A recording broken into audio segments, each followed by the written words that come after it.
విజయచంద్ర గారు, పవన్ కళ్యాణ్ స్థాపించిన జనసేన పార్టీ గురించి మీ అభిప్రాయం చెప్పండి. ఇప్పుడు ముందు జగన్ గురించి చెప్పా. నిర్భరమైనవాడు, గుండె గలవాడు, ఎట్టి సమస్య అయినా సరే నవ్వుతూ ఎదుర్కొనేవాడు అని చెప్పా. ఇక పవన్ కళ్యాణ్ అతను చూశాను. ఒకసారి మన ఒక డబ్బింగ్ స్టూడియోలో కలిసినప్పుడు నేనే పలకరించి మాట్లాడాను. అతనిలో రకమైనటువంటి గొప్ప గుణం ఒకటి ఉంది. అతనికి కూడా ఏదో మార్పు కోసం ఆలోచన తపన పడతాడు. అతన్ని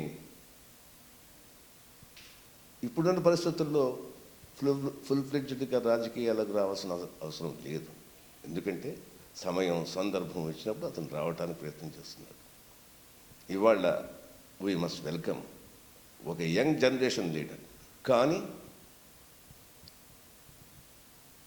అతను ఒంటరిగా ఏ పార్టీకి సంబంధం లేకుండా ఒంటరిగా పోట్లాడి నిలబడగలిగితే ఇవాళ రేపు కాకపోయినా ఏదో ఒక రోజు తప్పకుండా చీఫ్ మినిస్టర్ అవుతాడు. ఎందుకంటే సైకిల్ ఈ ఆంధ్ర రాష్ట్రంలో ఇంతవరకు మనకి స్వతంత్రం వచ్చినప్పటి నుంచి మీరు ఒక సైకిల్ చూడండి. దాంట్లో బ్రాహ్మణులు అయ్యారు చీఫ్ మినిస్టర్గా, షెడ్యూల్ క్యాస్ట్ చీఫ్ మినిస్టర్ అయ్యారు, వేలమల అయ్యారు, రెడ్లు అయ్యారు, కమ్మవారు అయ్యారు, అందరూ అయ్యారు. కానీ ఒక కాపు ఇంతవరకు అవ్వలేదు.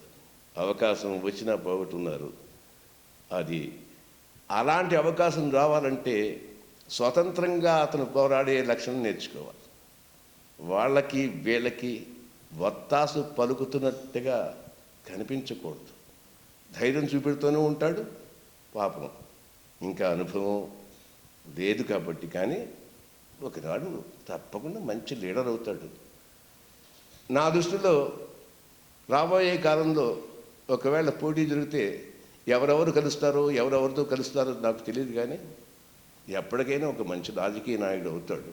కానీ అంతకుముందే ఇంకా అతనికి గొప్ప ఫ్యూచర్ ఉంది ఈ సినిమా ఇండస్ట్రీలో. ఇక అతని గురించి ఒకే ఒకటి చెప్పాలంటే, అతను నేను ఎంత అభిమానిస్తానో, అతనంటే ఎంత ఇష్టమో ఇప్పుడు చెప్పడం కాదు. నేను సినిమా తీశాను. దానికి ఆ సినిమాలో పవన్ స్టార్ మీదే పాట పెట్టి స్టూడెంట్స్ 9 పవన్ అంటే పడి చస్తారు 9 అంటే పాట కూడా పెట్టినంత అభిమానం నాకు ఉంది. అందుకని అతను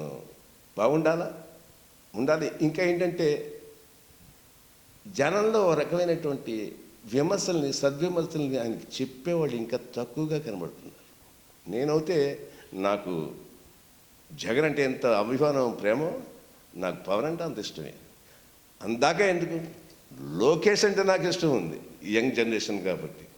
నేను ఒకటే ఛాలెంజ్ చేస్తున్నా, దమ్ము చెప్తున్నా, నీవు చెట్టు పేరు చెప్పుకొని కాయలు అమ్ముకునే వాడు కాకుండా నీ సత్తా ఏంటో ప్రజల్లోకి వచ్చి చూపెట్టు, ప్రజల్లో తిరుగు.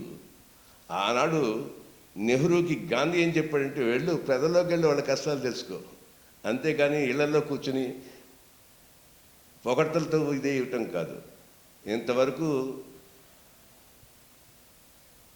ఇప్పుడు లోకేష్ తన యొక్క గొప్పతనం ఏంటి, తన ఇండివిజువాలిటీ, తన మాట ఏంటి, తీర్పు ఏంటి, ఇచ్చేయటం అనేది ప్రజల్లోకి వెళ్ళి ప్రజల్లో తీసుకుంటే అతను నాయకుడు అవుతాడు. ఈ ముగ్గురు మధ్యనే పోటీ ఉంటుంది ఫ్యూచర్లో. ఆ ఫ్యూచర్లో ప్రజలకు అంతా తెలుసు, ఎవరిని ఎన్నుకోవాలో వాళ్ళకి తెలుసు.